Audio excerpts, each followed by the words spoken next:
नमस्कार, मुद्दा देख रहे हैं आप और मैं हूं आपके साथ ज्योति सांगवान। लोकसभा चुनाव को लेकर देश भर के साथ साथ हरियाणा में भी तैयारियां तेज हैं। लगभग सभी दल सभी समीकरणों को जहन में रखते हुए उम्मीदवारों के नामों को लेकर मंथन कर रहे हैं। इस बीच हरियाणा बीजेपी चुनाव समिति की बैठक हुई और सभी 10 सीटों के लिए संभावित उम्मीदवारों के नाम का पैनल तैयार किया गया है। चर्चा चुनावी तैयारियों को लेकर होगी, एक रिपोर्ट आपको दिखाते हैं।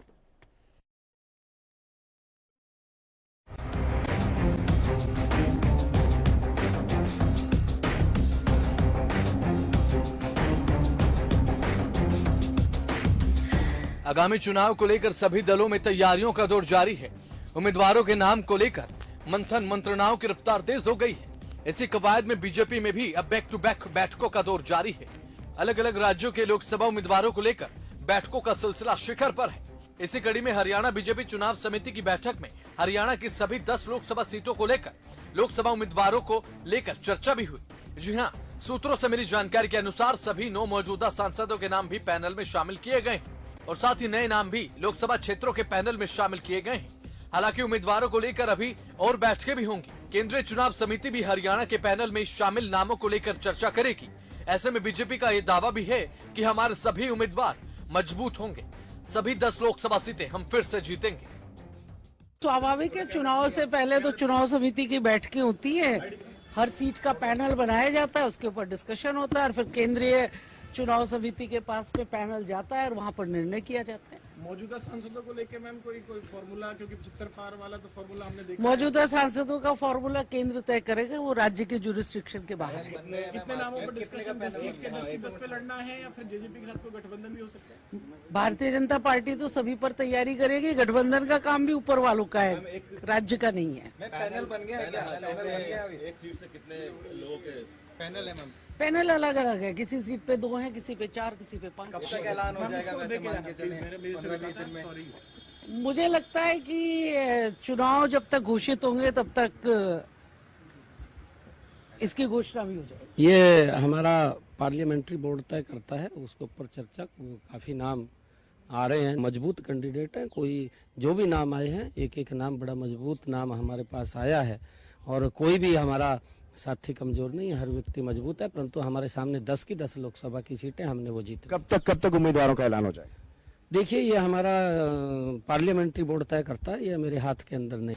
और हमारी, क्योंकि 2024 हमारे सामने महत्वपूर्ण चुनाव हमारे सामने है, आदरणीय नरेंद्र मोदी 10 की 10 लोकसभा की सीटें उनको देकर के तीसरी बार प्रधानमंत्री बनाने में हरियाणा अहम भूमिका अदा करे, उसके लिए हम ये काम कर रहे हैं। है कि आज हमारे यहाँ पर जो नगीना से ब्लॉक समिति के हमारे चेयरमैन हैं, पूरी टीम के साथ आज भारतीय जनता पार्टी ज्वाइन की। हमारे सरपंचों ने यहाँ मेवात से आकर के, नौ से यहाँ आकर के काफ़ी संख्या के अंदर भारतीय जनता पार्टी को ज्वाइन किया है।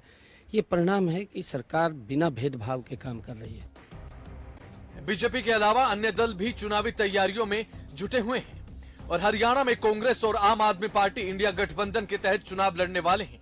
ऐसे में कुरुक्षेत्र से गठबंधन के तहत आम आदमी पार्टी के प्रदेश अध्यक्ष सुशील गुप्ता को मैदान में उतारा गया है। तो वहीं सभी पार्टियां अपने अपने पार्टी उम्मीदवारों को लेकर मंथन में जुट चुकी हैं। ऐसे में अब देखना यह है कि चुनावी तैयारियों के साथ साथ चुनाव में कौन सा दल बाजी मारता है। News desk, Haryana news.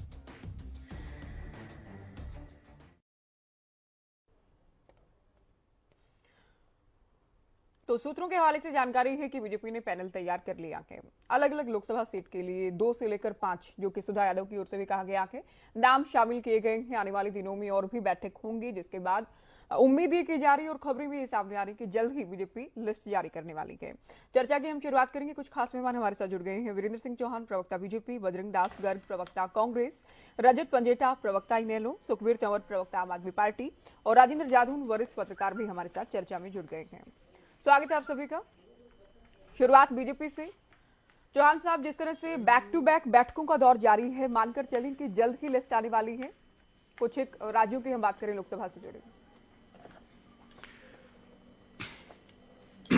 देखिए, जहां तक लोकसभा चुनाव की तैयारी का सवाल है, भारतीय जनता पार्टी अपने किसी भी प्रतिद्वंदी राजनीतिक दल, किसी भी प्रतिपक्षी राजनीतिक दल की तुलना में हर मायने में एडवांस्ड है, आगे चल रही है। ये बात किसी से छिपी हुई नहीं है। हमारे विरोधी तो अभी अपने संगठनों की सूचियां नहीं जारी कर पाए, अपने पदाधिकारी नहीं बना पाए, अपने प्रदेशों के प्रदेश के या दूसरी जो इकाइयां हैं उनकी जिलों की इकाइयां हैं, कांग्रेस की बात अगर करें तो वो भी नियुक्त नहीं कर पाए। हमने सबसे पहले संगठन बनाया, पन्ना प्रमुख तक संगठन बनाया। हाँ। चुनावी तैयारी के मामले में भी हम महीनों से बहुत माइन्यूट और माइक्रो लेवल पर काम कर रहे हैं। रही बात सूचियों की, तो सूची तैयार होना और सूची जारी होना, इसमें कई बार अंतर होता है। सूचियां तैयार हो जाती हैं कई बार, लेकिन सामने वाले की रणनीति, सामने वाले का प्रत्याशी कौन होगा, विरोधी कौन होगा, गठबंधन का कौन होगा, बहुत सारी चीजें उसमें देखनी होती हैं। तो सूची तैयार कर लें और अब तैयार हुई और आधे घंटे में जारी कर दी, कल जारी कर दी, ऐसा भी नहीं होता। हाँ। चुनाव रण है, संग्राम है, और रणनीति के हिसाब से, स्ट्रेटजी के हिसाब से समय, स्थान, तिथि ये निर्धारित की जाती है। तो सूचियां, कुछ नामों की सूचियां जारी होनी शुरू हो जाएंगी, कुछ रणनीति के तहत आगे पीछे आएंगी। हरियाणा की मैं तो बात कर सकता हूं, हरियाणा में हम पूरी तरह से तैयार हैं।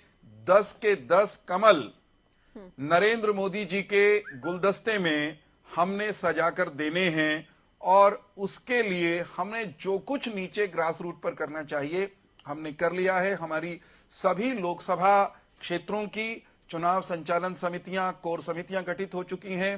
प्रदेश की चुनाव संचालन समिति की कई बैठकें हो चुकी हैं।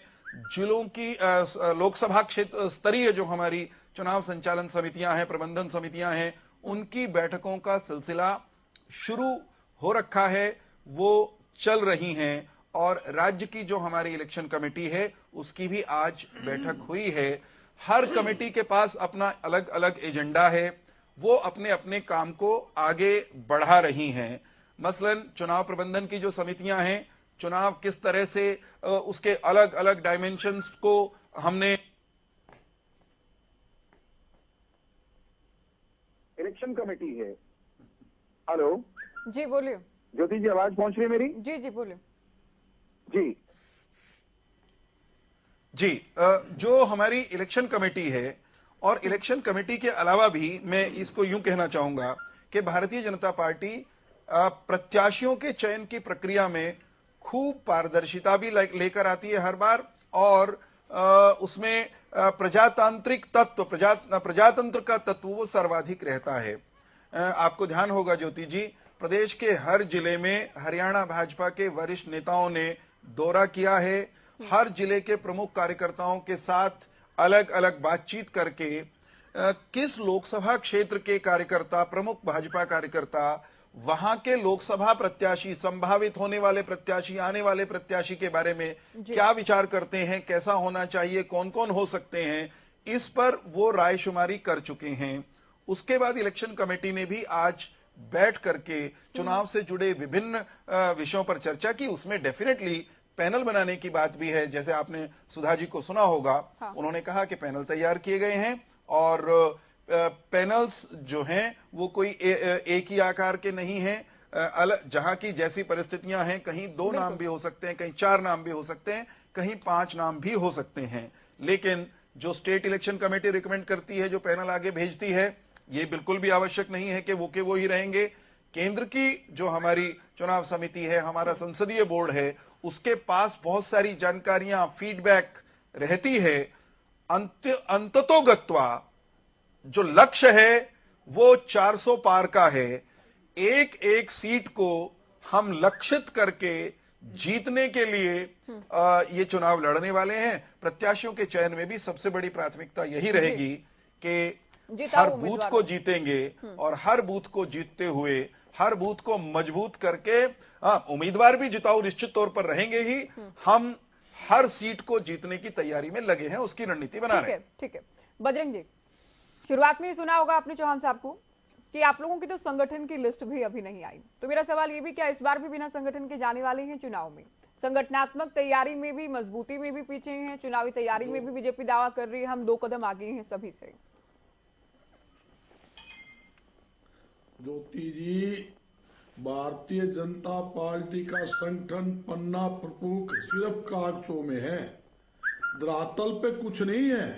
धरातल पर काम कर रही है कांग्रेस पार्टी।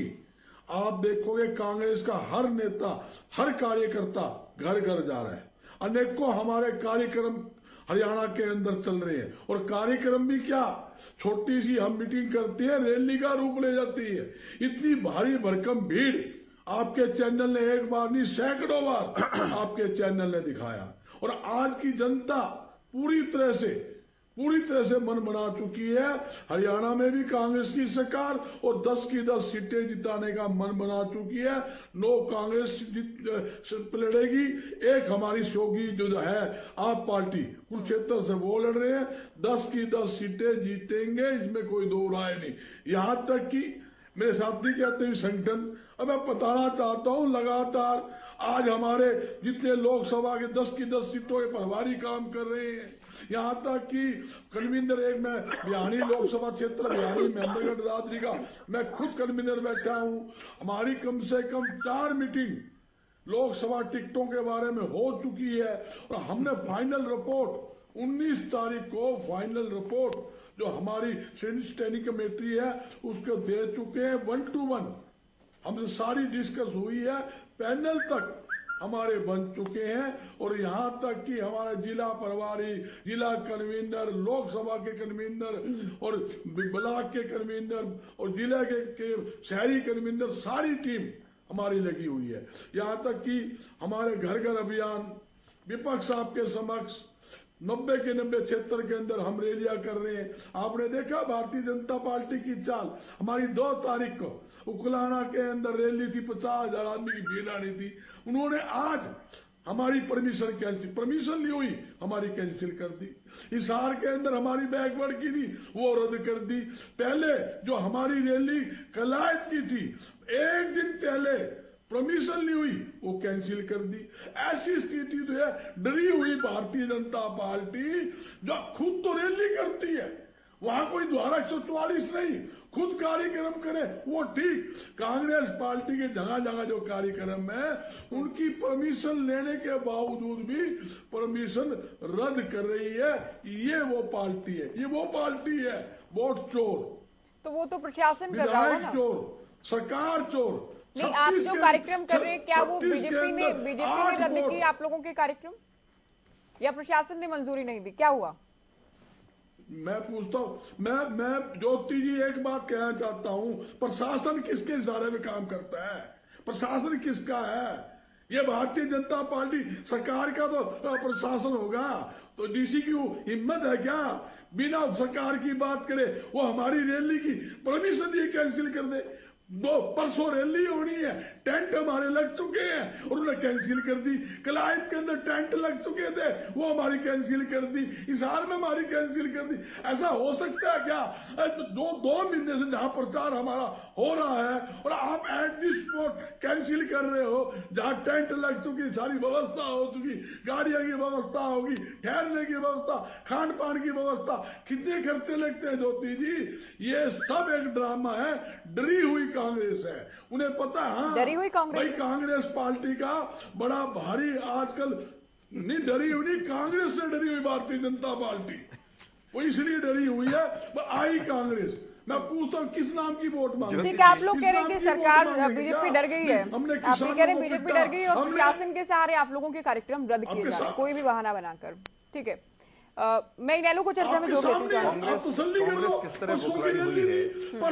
परसों की रैली थी हमारी, बुलाना कैंसिल कर दी, पहले फलाइट कैंसिल कर दी, और यहाँ किस नाम की वोट? इस नाम की वोट जो होती है हमने करते रहेंगे, गोल गोल जलेबी तलते रहोगे बजरंग जी, या हमने इनके नाम की वोट मांगे। चलिए, मैं चर्चा को अभी मैं इनेलो को चर्चा में जोड़ रही हूँ। पंजेटा जी, 750 किसान के राज में शहीद हो गए।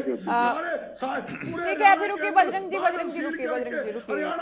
अभी ठीक है, आप ये कह रहे हैं कि हम तो तैयार हैं, हमारा तो पैनल भी तैयार होकर हाईकमान के पास चला गया है। आप ये कह रहे हैं 19 तारीख को हमने पैनल भी भेज दिया है। आ गई आपकी बात बिल्कुल। पंजेटा जी, आप लोगों की क्या कुछ तैयारी चुनाव को लेकर? देखिए ज्योति जी, जब तक आचार संहिता नहीं लगती तब तक अपनी कोई भी स्ट्रैटेजी जो है वो स्ट्रैटेजी के बारे में मैं बात करूं तो वो तो डिस्क्लोज करना ठीक नहीं होगा, लेकिन हाँ जो तैयारी है वो सभी के सभी, आपको मैं पहले भी कई बार स्पष्ट कर चुका हूँ कि सभी की सभी 10 लोकसभा जो क्षेत्र है उन पे इंडियन नेशनल लोकदल की पूरी तैयारी है। और 2-3 हमारी सीट्स निश्चित तौर पे मैं आपको यहाँ दावे के साथ कह सकता हूँ, 2 कंफर्म है, तीसरी सीट भी निकल सकती है। तो और हर सीट के ऊपर हमारा बहुत कड़ा मुकाबला रहेगा, इसका भी मैं आपको यहाँ पे चैनल पे दावा कर सकता हूँ।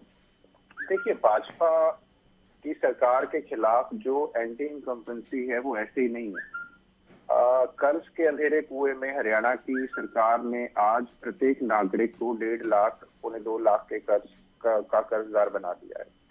कर्ज की स्थिति भयावह है। उसके बाद अगर आप देखें तो आए दिन नए घोटाले, अभी आपको पता है खुद ये तो सरकार मान रही है कि 100 करोड़ का कोऑपरेटिव का घोटाला हुआ।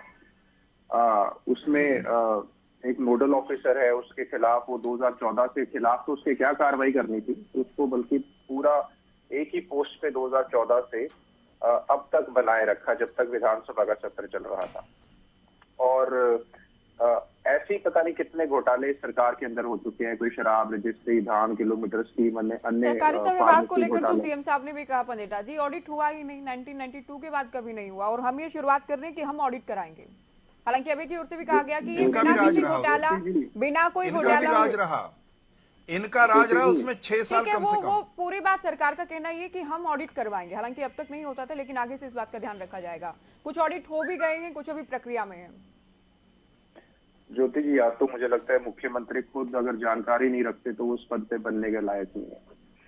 ऑडिट कराना मैंडेटरी है, ऑडिट कराना मैंडेटरी है। और आपको किसने कहा कि 99 के बाद नहीं हुआ? 2000 से 2005 आप जानते हैं हर साल हर एक विभाग का ऑडिट होना जरूरी है, लेकिन सदन में जो बातें हुई वो मैं बता रही हूँ कि सालों से नहीं हो पाया। यही तो मुद्दा है कि किसको बचाने के लिए नहीं कराया गया। 1999 से मैं आपको 2000 से 2005 का दावा कर सकता हूँ कि हर साल ऑडिट हुआ। सदन में तो झूठ नहीं बोलना चाहिए ना, बाकी कांग्रेस वाले बताएंगे इनके राज में कब हुआ कब नहीं। ऑडिट क्यों नहीं कराया गया ये मुद्दा। आपको पता है कि घोटाले को से बचाने के लिए किसी व्यक्ति को ऑडिट नहीं कराया गया। ये बात जानकारी लेके आनी चाहिए, आप अपने अफसरों से जानकारी ले, फिर सदन में कोई बात करें। और वो आप पद पे हो, मुख्यमंत्री हो, आपको देखना चाहिए। कोई भी उठ के कुछ भी बोल देगा सिर्फ डिफेंस के अंदर, और लोग सोचते हैं कि फैक्ट वेरीफाई नहीं करेंगे। मैं ठीक है, ये एक विषय नहीं है, मैं जवाब दिया कि अब हम पिछले कई सालों में ऑडिट करवा रही है, कहा गया एक घोटाला नहीं है। अगर संदीप सिंह को बचा रहे हैं, अपने और किसी मंत्री को बचा रहे हैं, तो अगर फिर मुख्यमंत्री को अपने आप को ईमानदारी कहने का कोई हक नहीं, पहली बात तो। दूसरी बात, एक के बाद घोटालों के साथ साथ हरियाणा बेरोजगारी में नंबर 1। अभी मैं अखबार में पढ़ रहा था, कुछ बच्चे भी चिन्हित किए इजराइल भेजने के लिए, जहाँ पहले युद्ध चल रहा है। आए दिन खबरें आ रही है वहां पे। आज बेरोजगारी का आलम ये है कि बच्चे नशे की तरफ, अपनी जमीनें बेच के विदेश की तरफ, क्राइम की तरफ विवश है, क्योंकि जॉब भी नहीं है। बात करते हैं HKRL, कौशल रोजगार, अस्थायी रोजगार, जो 2,09,000 सैंक्शन पोस्ट हैं, जो आपकी पक्की भर्तियां हैं, वो उसके बारे में कोई बात नहीं करेंगे। बेरोजगारी के साथ साथ महंगाई देख लीजिए, हर चीज पर तो GST लगा रखी है। क्या तेल का रेट था इनकी सरकार आने से पहले, क्या सोने का रेट था इनकी सरकार आने से पहले, आज हर एक चीज का देख लीजिए, दूध दही, किसी चीज को नहीं छोड़ा। आज तक किसी सरकार ने दूध दही, आटा, पनीर, शहद, एजुकेशन पे 18% टैक्स है, बच्चों की स्टेशनरी के ऊपर टैक्स है। आज हर चीज अगर आप तुलना करें तो इन्होंने 33 लाख से ज्यादा करोड़, तो 33 लाख करोड़ बोल रहा हूं मैं, वो तो सिर्फ इन्होंने तेल बेच के पैसा कमाया है।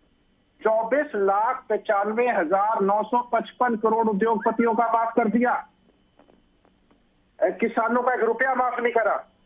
उसके बाद किसानों को क्या सब्सिडी दी डीजल के ऊपर? नहीं दी कभी भी। आज किसान की लागत, आज कुछ भी अनाप शनाप आप लोगों के नाम पे उगल के चले जाते हैं, उल्टी करके यहाँ पर कहीं से रट्टा चढ़ा के आते हैं, यहाँ बेतुके आंकड़े, झूठे आंकड़े फेंक कर चले जाते हैं। रिपोर्ट है, रोकना चाहिए ज्योति जैसे लोगों को।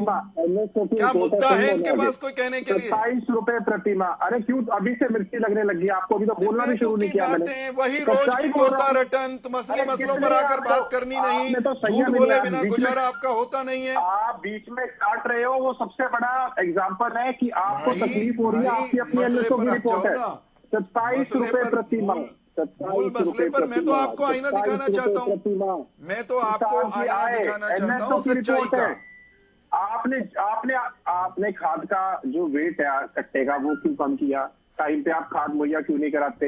आपकी सरकार में एनसीआरबी का डेटा बताता हूँ, हर रोज 31 किसान सुसाइड कर रहे हैं। आपकी एक और एनसीआरबी का डेटा बताता हूँ, स्टूडेंट्स हरियाणा के अंदर जो सुसाइड रेट है नेशनल एवरेज है उससे 2% ज्यादा है हरियाणा की सुसाइड रेट। हर 5वें दिन बच्चा हरियाणा में एक नशे से उसकी मौत हो रही है। आप क्या बातें करते हैं? सारे एनसीआरबी का डेटा है, झूठे आंकड़े देते रहते सारे दिन करते हैं और कोई काम नहीं आपको। या कोई एनसीआरबी का बोल रहा है, कोई एनएसओ का बोल रहा है, सरकारी आंकड़े हैं सारे। आपने कर्ज कितने में डुबो दिया हरियाणा को? आपने पूरे देश को 2,15,000 करोड़ के कर्ज में डुबा दिया। आंकड़े आपको दिखाई नहीं देते, आप मानते कहाँ? आप छोड़िए उसके बाद ये जुमलेबाज सरकार और है। अभी 5 राज्यों के चुनाव में कहते हैं 450 का सिलेंडर देंगे। आप कोई नए जुमले आने हैं कर दो। आज ये घोषणाएं करते हैं, पिछले 9 साल से सो रहे थे क्या 10 साल से? ज्योति जी, आज कोई सारे के सारे मुख्य विपक्षी दल आज बिजली के बिल की बात कर रहे हैं। अरे बंद कौन करने में आपने 4-4-5 आपकी 30,000 करोड़ हालांकि हर एक मुद्दे पर आप लोगों के साथ हम बात करने लगे ना, तो ये समय बहुत कम है। डिबेट का जो समय है जितने आंकड़े आप रख रहे हैं इनको ये डिनाई कर रहे हैं, फिर काउंटर में कुछ बोलेंगे तो हम बात चुनावी तैयारियों पर हम बात नहीं कर पाएंगे। ठीक है, मुद्दे आप ही करेंगे, मैं आपकी बात गलत नहीं कर रही हूँ, मुद्दे हो सकते हैं आप लोगों के चुनावी। हर दिन वो तोता रटन लगा देते हैं यहाँ आकर। तोता रटन लोग, जो एनएसओ की रिपोर्ट है वो झूठी है, एनसीआरबी का डेटा झूठा है जो कर्ज लिया आईएमएफ ने बोला है वो झूठा है। झूठे आंकड़े सच नहीं हो जाएंगे। मैं फिर से इस डिबेट को चुनावी दावेदारियों पर लेकर आती हूँ। पंडिता जी कह रहे हैं हम 2 सीटें तो पक्का जीतेंगे, पिछले साल 120 2 सीटें हम पक्का जीत रहे हैं, उसके अलावा भी हम दूसरी सीटों पर भी मुकाबले में रहेंगे। मुझे उत्तर देने का अवसर मिलना चाहिए कि नहीं? बोलिए, आपसे बात कर रही हूँ मैं।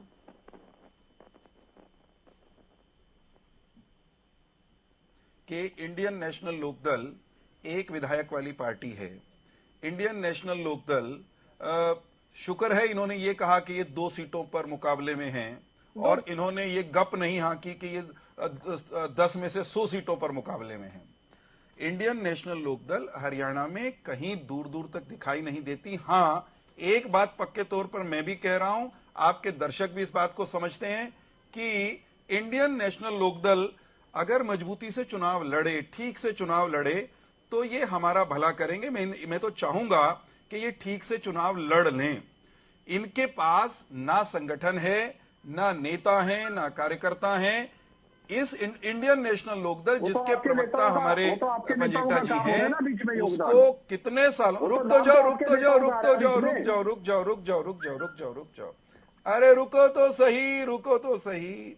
इंडियन नेशनल लोकदल को इसकी लीडरशिप की करतूतों के कारण हरियाणा की जनता ने, रेदर इनके अपने समर्थकों ने, वोटरों ने एक सीट पर समेटा। परिवार इनसे संभला नहीं, इनसे अपना राजनीतिक कुनबा संभला नहीं। रुक तो जाओ इस्तीफा के भाई साहब। अरे रुको, मैं आपको बता रहा हूं ना आपकी हालत क्या है। आपसे, आपकी पार्टी के शिखर नेतृत्व से न अपना परिवार संभला, न राजनीतिक परिवार संभला, और नतीजा ये हुआ कि आपको एक सीट पर जनता ने समेट दिया। आप जिन चौधरी देवीलाल की राजनीतिक विरासत का दंभ भरते थे, वो विरासत भी चौधरी देवीलाल के परिवार के दूसरे हिस्से के पास चली गई, जननायक जनता पार्टी के पास चली गई। आप कहीं 3-13 में हो नहीं, सपने में आप हर रोज 2, 3, 5 सांसद बनाकर सो सकते हो। मैं दूसरा बिजली पानी पर आपको जवाब देता हूं। जो लोग हम पर बिजली के सवाल पर सवाल उठाते हैं, उनको बताना चाहता हूं, हरियाणा के 5800 गांवों में 24 घंटे बिजली दी तो मनोहर लाल जी ने दी। जो लोग हम पर रोजगार को लेकर सवाल उठाते हैं और झूठे आंकड़े उछालते हैं, वो याद रखें, हरियाणा के नौजवान जानते हैं कि हरियाणा के नौजवानों को पौने 10 साल के दौरान, रुक जाओ, बीच में मत बोलो, अरे बीच में मत बोलो ना, अपनी बारी में बोलना। हरियाणा, अरे रुक जाओ,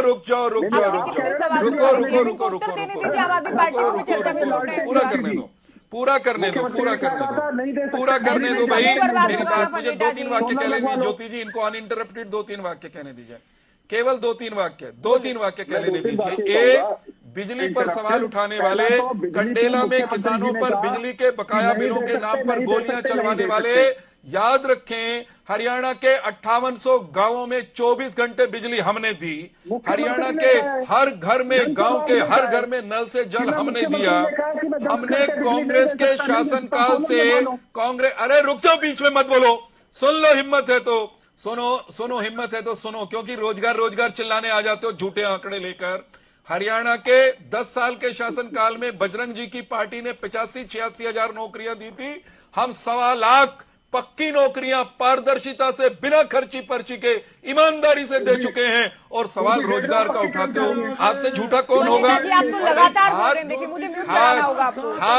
आप लगातार बोल रहे हैं। हालत क्या छोड़ कर गए थे? रुकिए, आप खाद के मामले में देने की बात करते हैं हमारे बजरंग जी, इनके आंकड़े नहीं, इनके आंकड़े बिल्कुल गलत नहीं है, इनके आंकड़े गलत नहीं है, इनके आंकड़े गलत नहीं है, नौकरियों वाले आंकड़े गलत नहीं है। अपने समय में बोलिएगा। मैं रोजगार पर एक बात कहना चाहता हूँ।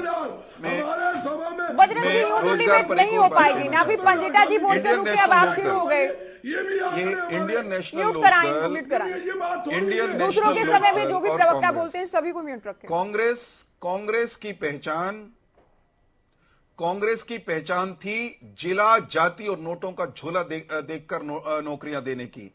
इंडियन नेशनल लोकदल की पहचान थी अलमारी तोड़कर नौकरियां देने की, मेरिट की हत्या करने की। आज भी इन्हीं लोग के नेता अभय सिंह ये कहते हैं हमारा राह जान दो, मेरिट को फाड़ के जोहड़ में फेंक देंगे। हरियाणा के लोग ऐसे मेरिट के हत्यारों को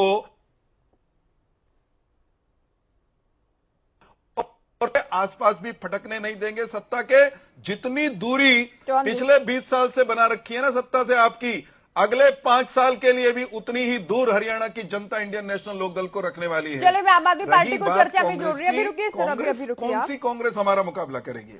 सुखवीर तंवर जी, आप लोग गठबंधन के तहत आप लोग भी दावे कर रहे थे कि 10 की 10 सीटें जीत सकते हैं, हम जीतने की स्थिति में है, मजबूती से चुनाव लड़ेंगे। केवल एक सीट को लेकर समझौता कर लिया आप लोगों ने। हालांकि इससे पहले कि हम बार बार बात भी करते हैं, आप लोगों की कभी जमानत नहीं बच पाई है हरियाणा की राजनीति में जब भी चुनाव हुए। इस बार क्या उम्मीद कर रहे हैं आप लोग कुरुक्षेत्र से? देखिए ज्योति जी, जिस प्रकार से चुनाव के मुहाने पे और मात्र 10 वर्ष में राष्ट्रीय पार्टी बनी आम आदमी पार्टी चुनाव के लिए पूर्णतः तैयार है। और इंडिया गठबंधन के तहत जो जिम्मेदारी आम आदमी पार्टी को मिली है, निश्चित तौर पे बहुत मजबूती के साथ उस जिम्मेदारी का निर्वहन किया जाएगा। और हम तो वैसे ही एज में है, जिस प्रकार से हमने सबसे पहले कैंडिडेट अनाउंस किए हैं दिल्ली और हरियाणा में। इसके अलावा धरातल पे काम भी शुरू हो चुका है और अभी अलग अलग पार्टियों की अलग अलग तैयारियों सारे अपने हिसाब से करेंगे। मैं आपके चैनल के माध्यम से हरियाणा और देश की जनता को कहना चाहूंगा कि आम आदमी पार्टी एक ऐसी पार्टी है जो नवीन राजनीति इस देश में करी है। इसका प्रत्यक्ष उदाहरण ये है कि दिल्ली की एक सामान्य सीट पर अनुसूचित वर्ग के एक साथी को अवसर दिया है। इसके अलावा ज्योति जी, मैं कहना ये चाहूंगा, जिस प्रकार से विगत के 10 वर्षों के वायदों, आशाओं और अपेक्षाओं की जो विफलता हुई है और उस विफलता को हम इस प्रदेश के अंतिम व्यक्ति तक ले जाने का पूरा प्रयास करेंगे और इंडिया गठबंधन के सभी उम्मीदवारों को जिताने में अपना योगदान देंगे। उन कमियों पर मैं थोड़ी सी चर्चा कर लूं।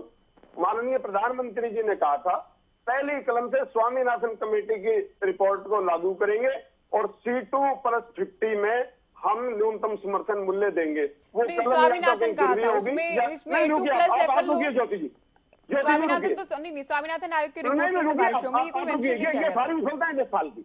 आप रुकिए एक मिनट। आप गुस्सा क्यों हो रहे हैं? आप गुस्सा क्यों हो रहे हैं?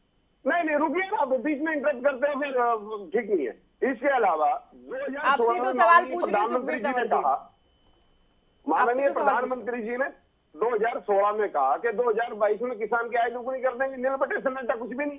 इसके अलावा कृषि के 3 काले कानून में 750 से ज्यादा किसानों की शहादत होगी, बिल रिपील हो गए और उस वक्त वायदा किया गया था कि हम न्यूनतम समर्थन मूल्य गारंटी कानून बनाएंगे। उस पर आज आंदोलन चल रहा है, ये सबके सामने। इसके अलावा माननीय प्रधानमंत्री जी ने इस देश की जनता को बरगलाया और बहकाया कि 100 दिन में काला धन लाके 15-15 लाख रुपया हर व्यक्ति के खाते में देंगे। आगे क्या? इसके अलावा क्या कहा था प्रधानमंत्री जी ने, देश नहीं बिकने दूंगा, ये बोल के जितने भी सार्वजनिक प्रतिष्ठान थे जिसमें सेल, गेल, भेल, एयरपोर्ट, बंदरगाह सब बेच दिए, सब अपने पूंजीपति मित्रों को दे दिए। इस प्रकार की इनका विषय है। एक और बड़ा वायदा किया था, कहा था 2 करोड़ रोजगार इस भारतवर्ष के जवान को हम देंगे, उसमें 2 लाख भी नहीं दे पाए। हाँ, जो जवान भारतीय सेनाओं में जो किसान और मजदूर का बच्चा जाता था, इस देश की सेवा करता था, जो 70-80 हजार रोजगार था, उसको जरूर अग्निवीर के माध्यम से उन्होंने समेट के 10-12 हजार रुपए करने का काम किया। इसके अलावा कमर तोड़ महंगाई और डॉलर के मुकाबले में आज भारतीय रुपया का अवमूल्यन की स्थिति क्या है, किसी से छिपी हुई नहीं है। और कोविड में इन्होंने सदन के पटल पे कहा कि एक भी मौत नहीं है, हर बात का जवाब लिया जाएगा। और पुलवामा सत्यपाल मलिक के बयान पे आज तक ऊपर से नीचे तक कोई इनका किसी तरह का कोई बयान नहीं है। और मणिपुर में जिस प्रकार से ठीक है, आपने बहुत सारे मुद्दे गिना दिए, सारे मुद्दे, ओके, आपने बहुत सारे मुद्दे। आप मुझे ये भी बता दें, आप मुझे ये भी बताएं, राज्यसभा भेजा सुशील गुप्ता, प्रदेश अध्यक्ष बने सुशील गुप्ता, उम्मीदवार उतारा गया है तो सुशील गुप्ता सामने लेकर जाएंगे, केवल सुशील गुप्ता। प्रदेश अध्यक्ष की बात हो या फिर सीट टिकट देने की बात हो, या उससे पहले राज्यसभा में भी थे, तो केवल सुशील गुप्ता की क्यों, सुखबीर तंवर जी? देखिए, ये पार्टी का फैसला है, हमें गठबंधन में 1 सीट मिली है, ये पार्टी का फैसला है। इसमें किसी को किसी तरह का, हमारी लोकतांत्रिक व्यवस्था है, उसके तहत माननीय सुशील गुप्ता जी बहुत बेहतरीन उम्मीदवार है, हर व्यक्ति को जानते हैं, निरंतर प्रयास कर रहे हैं और हरियाणा प्रदेश के एक जाना माना चेहरा। और निश्चित तौर पर कुरुक्षेत्र के रण से हम जिस तरह से कौरवों को महाभारत में हराया गया था, भारतीय जनता पार्टी के जो कौरव रूपी जिस प्रकार के इनके दुराचार है, उनका जवाब लिया जाएगा कुरुक्षेत्र में। जादव साहब, कैसे देख रहे हैं चुनावी तैयारियों को? कांग्रेस, हालांकि हुड्डा साहब भी बार बार कहते रहे 10 की 10 सीटें जीतने की स्थिति में हम हैं, आम आदमी पार्टी के भी बयान आते रहे, तो ये दोनों तो गठबंधन में लड़ रहे हैं, इनेलो अपनी दावेदारी कर रही है, बीजेपी जो कि चौहान साहब ने भी कहा कि 2 कदम आगे नजर आ रही है चुनावी तैयारियों को लेकर। हाँ, देखिए, बीजेपी तो काफी आगे चल रही है पहले से ही। वो तो ये समझ लीजिए कि उनकी चुनावी एक्सप्रेस दौड़ रही है तेजी के साथ, और सब लोग उसको काबू में करने के, उसको ओवर पावर करने की, मतलब उससे बराबर आने या आगे निकलने की प्रयास कर रहे हैं। लेकिन ऐसी कोई दूसरे दलों की तैयारी उसके मुकाबले की नहीं दिखाई देती। फिर भी ये है कि भाई ठीक है कि कांग्रेस अपने तरह से काम कर रही है, मुद्दे भी उठा रही है, जहां केंद्र सरकार के मुद्दे हैं, कहीं हरियाणा सरकार से रिलेटेड मुद्दे हैं, वो सब उठा के और अपनी चुनावी तैयारी में कांग्रेस भी जुटी हुई है। अब वो कहते हैं कि हमारा संगठन नहीं है तो क्या हुआ, हमारे जो है पीसीसी रिप्रेजेंटेटिव है, पीसीसी रिप्रेजेंटेटिव चुने गए हैं कोई 100 के आसपास, और तमाम दूसरे पदाधिकारी हैं, वो सब काम करेंगे और कांग्रेस का जो आम मेंबर है वो भी काम करेगा। संगठन नहीं हुआ तो भी जो है कांग्रेस की अपनी प्रेजेंस है, और अब तक वो इसी तरह से चुनाव लड़ती रही है। और मुझे लगता नहीं है कि इस तरह का कोई संगठन का ढांचा जिसको जो एक्सपेक्टेड था वो अब चुनाव तक आ पाएगा। चुनाव काफी करीब आते जा रहे हैं और चुनाव के लिए जो है अब तो कैंडिडेट्स के चयन की प्रक्रिया शुरू हो चुकी है। आज भारतीय जनता पार्टी में प्रदेश चुनाव समिति की बैठक हो गई और उन्होंने सर्वे के आधार पर जो कैंडिडेट्स के पैनल बनाए हैं और जो नाम तय किए हैं वो केंद्रीय चुनाव समिति को सौंप दिए। तो हरियाणा में तो काफी तेजी से काम चल रहा है और पूरे देश के लेवल पर ही भारतीय जनता पार्टी तेजी से काम कर रही है। उन्होंने अपना टारगेट भी तय किया और घोषित भी कर दिया कि एनडीए को 400 पार और भारतीय जनता पार्टी 370। तो अब ये देखना है कि दूसरे दल किस तरह से उसको कंप्लीट कर पाते हैं। तो यहाँ तो जो है और भी तरह की समस्याओं में उलझे हुए हैं। हिमाचल प्रदेश में तभी सरकार ही खतरे में आ गई थी, किसी तरह से उसको हुड्डा जी गए, डीके शिव कुमार गए, उन्होंने उसको डैमेज कंट्रोल करके जो है सरकार को बचाने का प्रयास किया है। तो कांग्रेस तो अभी अपने अंतर्विरोधों में ही उलझी हुई है, उसको अंतर्विरोधों से निकल नहीं पा रही। गुटबाजी तो हरियाणा में गुटबाजी, तो हिमाचल में गुटबाजी, तो कहीं किसी न किसी प्रदेश में जो है गुटबाजी अपना सिर उठाती है और जो कांग्रेस को आगे बढ़ने से रोकती है। तो आंतरिक जो विरोध है उनको, उन पर कांग्रेस को बहुत तेजी से काम करना चाहिए। और वो भारत जोड़ो यात्रा को लेकर भी कहा जाता रहा है कि भारत तो जोड़ रहे, पहले पार्टी को ही जोड़ लो। तो इस तरह के तंज विपक्षी दल करते रहे और तंज के लिए वो कुछ इस तरह की स्थितियां भी बनी हुई हैं कि उनको मौका मिलता है तंज करने का। अब भारतीय जनता पार्टी की तैयारी बहुत तेजी से है। अब आम आदमी पार्टी और कांग्रेस का जो है पैक्ट हो गया है, लेकिन पंजाब में नहीं हो पाया। तो आम आदमी पार्टी बड़ी चतुराई से अपना राजनीतिक खेल खेल रही है। उन्होंने जो है हरियाणा में कांग्रेस से 1 सीट ले ली और पंजाब में 1 सीट दी नहीं। तो किस तरह से वो चल रहा है, अब देखना है कि आम आदमी पार्टी अपनी प्रेजेंस किस तरह से स्थापित करती है। तो कांग्रेस का वोट ट्रांसफर होगा। और मैं समझता हूं कि वो उन्होंने जो अपने लेवल पर काम किया है, अपने संगठन को खड़ा करने का काम किया है, उससे जो भी मतदाता उनकी तरफ मुड़ता है तो हो सकता है कि वो एक सीट उनको मिल जाए और सफलता मिले और हरियाणा में उनका जो है एक तरह से अकाउंट शुरू हो जाए। तो ये देखने की बात है। बाकी तो भारतीय जनता पार्टी की तैयारियां ज्यादा एक्सप्रेस तरीके से चल रही है। बाकी दल जो है उसका मुकाबला करने बार बार का कहते हैं कि हम तो पूरा साल चुनाव की तैयारी में रहते हैं, एक चुनाव खत्म हुआ अगले चुनाव की तैयारी में जुट जाते हैं। बजरंग दास जी, निश्चित तौर पर उनका तो लगातार ही चल रहा है। जी बजरंग दास जी, आप लोग तो कह रहे थे 10 की 10 सीटें जीतेंगे, मजबूती से चुनाव लड़ेंगे, तो एक सीट तो आप लोगों ने खुद ही कम कर ली है गठबंधन के तहत लड़ते हुए कांग्रेस के नाते। देखिए ज्योति जी, ये हाईकमान का फैसला है। हाईकमान का आदेश हुआ भी हमने समझौता करना है।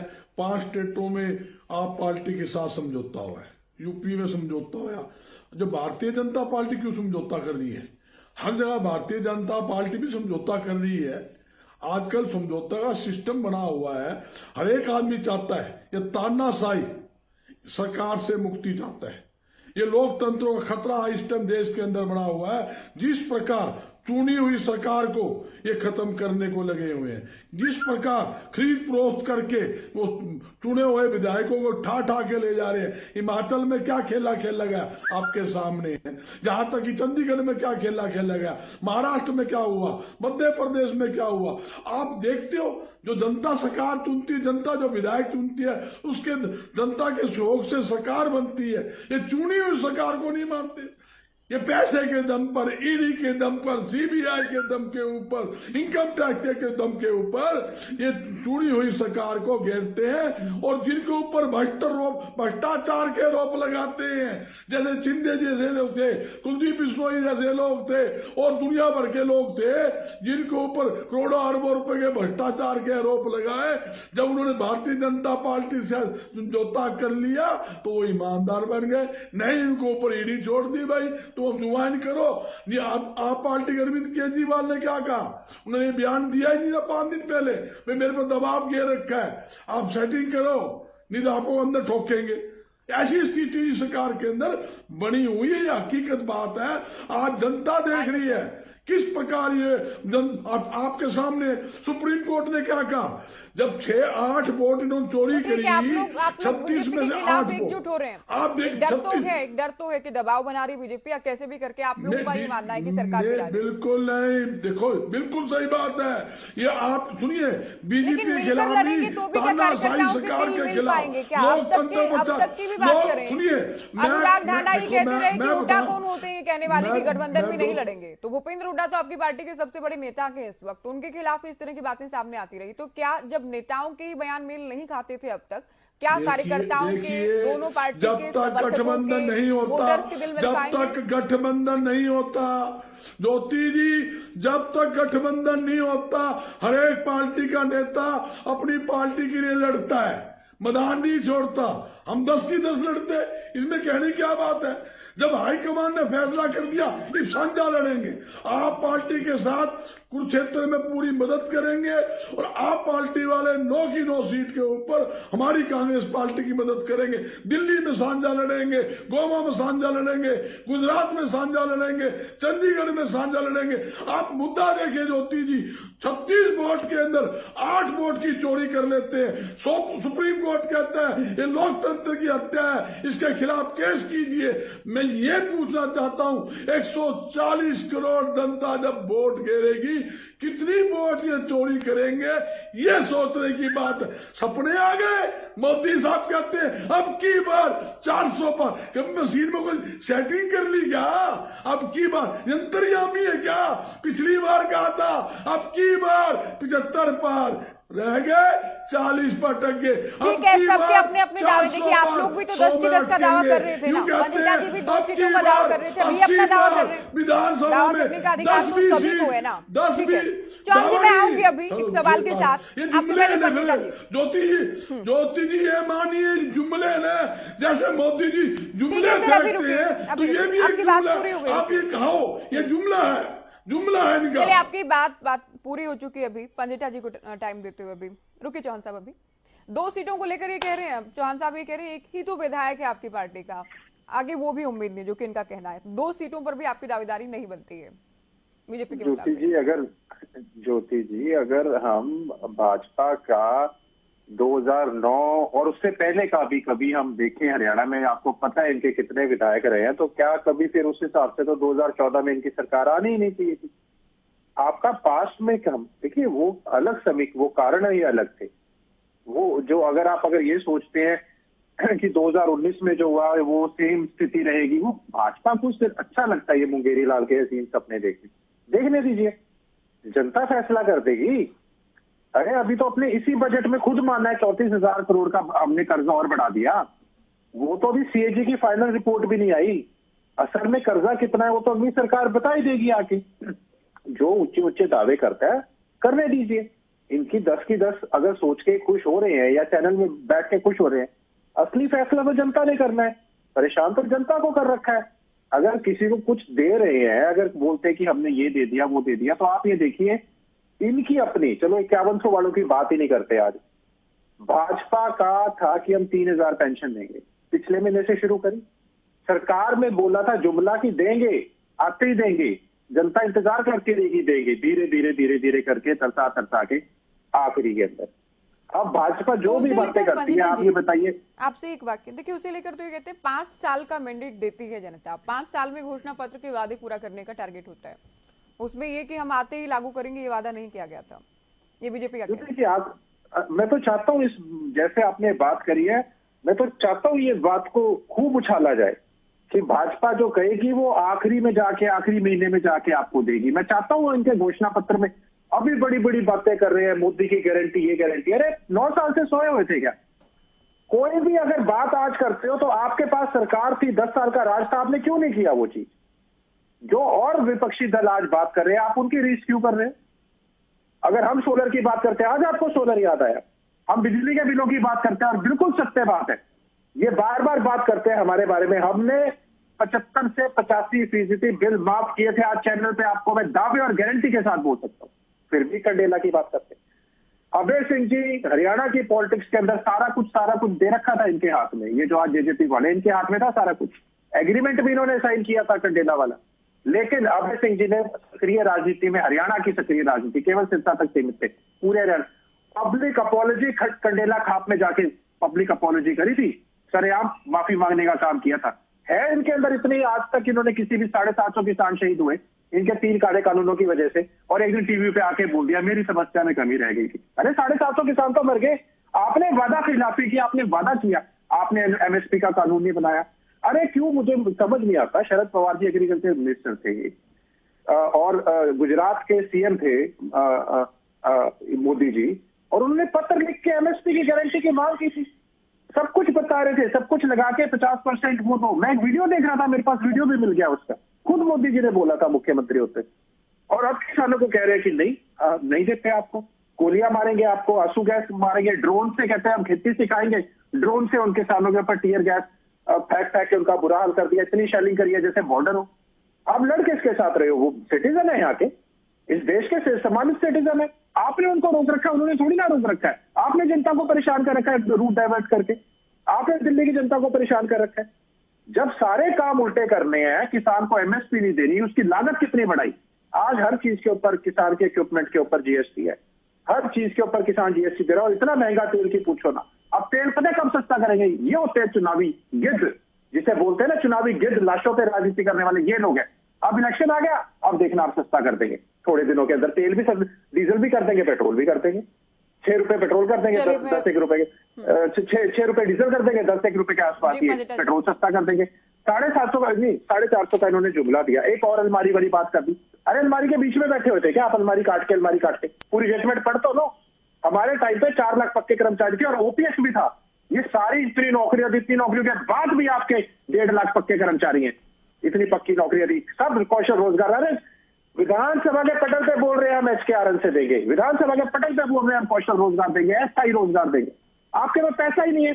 आपने 67,000 करोड़ का और वो लिया, 60,000 करोड़ का ब्याज और उसमें चुकाने में लगा दिया। आपकी बात पूरी होती है। देखिए बार बार हम कहते हैं HKRN वाले अलग हैं, सरकारी नौकरियां अलग हैं, और दोनों के आंकड़े अलग अलग दिए जाते हैं। जब हम, क्योंकि हम आंकड़ों के साथ बात करते हैं, बिल्कुल अलग हैं।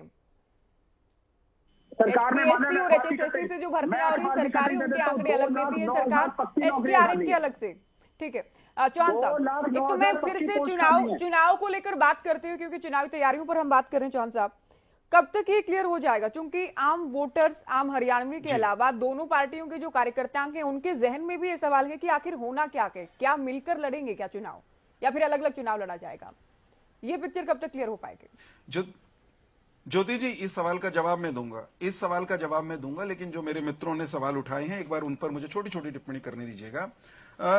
भारतीय जनता पार्टी किस मजबूती के साथ चुनाव के मुहाने पर खड़ी है, तैयारी के साथ खड़ी है, उसका सबसे बड़ा प्रमाण यह है कि नरेंद्र मोदी की लोकप्रियता, भारतीय जनता पार्टी की मजबूती से हमारे देश के विपक्षी दल इतने घबराए हुए हैं कि जो एक दूसरे को चिमटे से भी छूने के लिए तैयार नहीं थे, वे सब एक मंच पर आने की कोशिश कर रहे हैं। रोज उनका आपस में लठ बजता है, फिर घबराहट में एक दूसरे को चिपटे हुए या चिपटने की कोशिश करते हुए दिखाई देते हैं।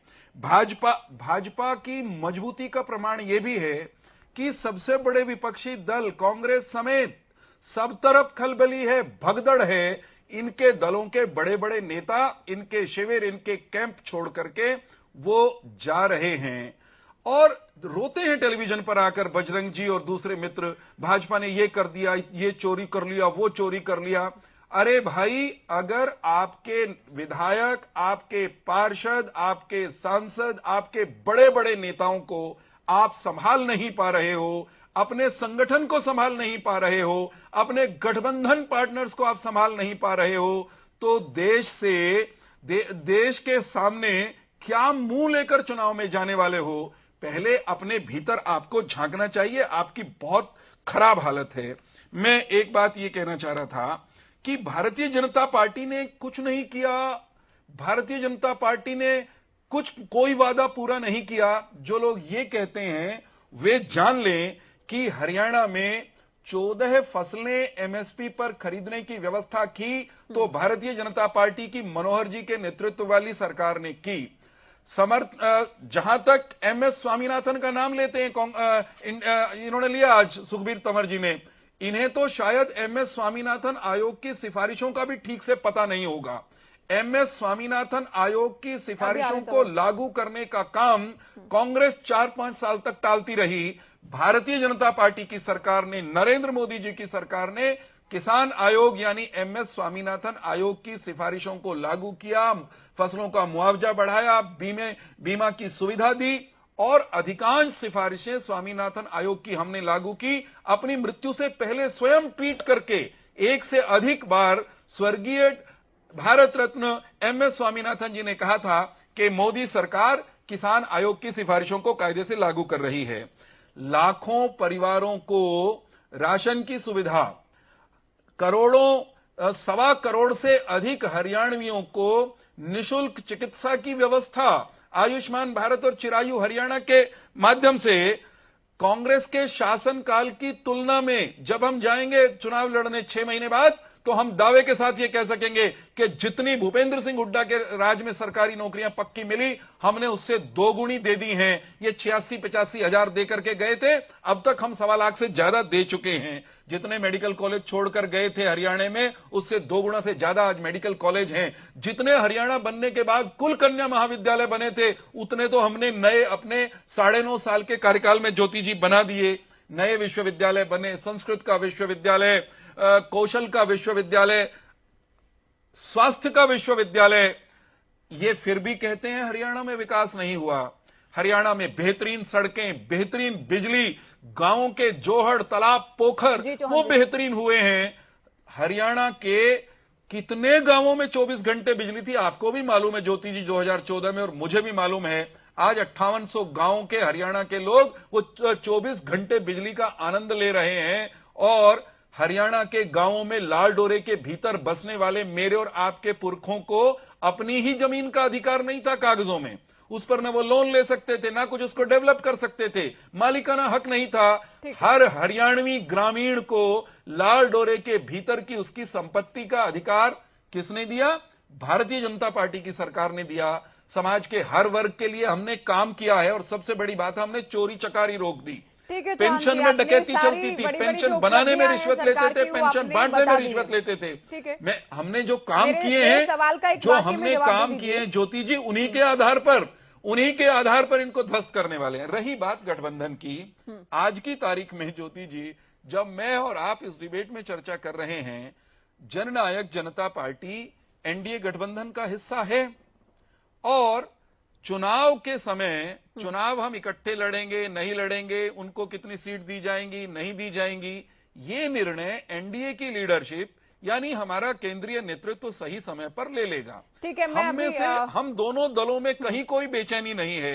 बेचैनी और खलबली हमारे विरोधियों में है और हमारे विरोधियों की राहुल गांधी की आलम यही एक बड़ा भारी कह रहे थे कांग्रेस की बड़ी लोकप्रियता है। मैं ये एक बात करूं आखिर में कि जितना, बस एक वाक्य, राहुल गांधी जितना दौड़ते हैं उतने ही ज्यादा उनकी पार्टी के नेता कांग्रेस को छोड़ते हैं। राहुल गांधी और नरेंद्र मोदी जी दोनों लोग महात्मा गांधी के सपनों को साकार कर रहे हैं। राहुल गांधी कांग्रेस को समाप्त करने का महात्मा जी का सपना। सुखबीर तंवर जी, आखिरी कमेंट आपको। देखिए ज्योति जी, हाँ, जिन लोगों ने अतीत में मुस्लिम लीग और पीडीपी के साथ सरकार का गठन किया, उन लोगों के मुंह से इस तरह की वाहियात बात शोभा नहीं देती। इसके अलावा जिस प्रकार से चंडीगढ़ मेयर के चुनाव में सिद्ध हुआ, सुप्रीम कोर्ट में सिद्ध हुआ कि भारतीय जनता पार्टी वोट चोर पार्टी है, इस पर कुछ कहना नहीं है इनका। इसके अलावा अभी मेरे साथी कह रहे थे भारतीय जनता पार्टी के प्रवक्ता कि C2+50 और मुझे स्वामीनाथन कमेटी का नहीं पता, आमने सामने किसी दिन डिबेट कर लेना वीरेंद्र जी, बहुत बेहतर जानता हूं आपका ज्ञान और कौशल, कहीं नहीं ठहरते आप। मैं जितना जानता हूं स्वामीनाथन कमेटी के बारे में, आपके पुरखे भी नहीं जानते। क्या बात करते हैं? आप इस तरह कमेंट मत करें सुखबीर तंवर जी, टाइम भी नहीं अभी डिबेट का। क्या नरेंद्र मोदी, क्योंकि मैं सभी को म्यूट रख रही हूँ, इसलिए बीजेपी को भी मैंने म्यूट रखा है, तो आप इस तरह की टिप्पणी मत करें, मैं अलाउ नहीं करूंगा। मैं पहली कदम से स्वामीनाथन कमेटी की रिपोर्ट पूरी करूंगा। कहाँ है C2+50 में रिपोर्ट? बताओ अगर है तो। क्या बार बार स्वामीनाथन जी का नाम लेके और भारत रत्न का जुमला लेके आप लोग एक तो अपनी मर्जी से सारी डिबेट को अपने अपने मुद्दों पे घुमा देते हैं। बहुत लंबी चौड़ी बात सभी का ही हाल है, सभी का। स्कूल नहीं ज्योति जी सुनिए, जिस प्रकार से हजारों स्कूल मंदिर के नाम पे बंद कर दिए, स्वास्थ्य का ढांचा सब बेड़े गर्क आपने कर दिया,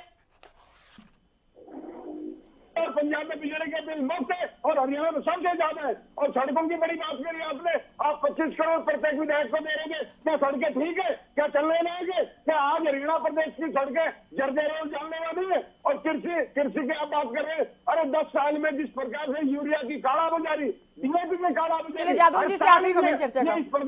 जादव जी बोलिए, आप रुकिए सुखबीर तंवर जी।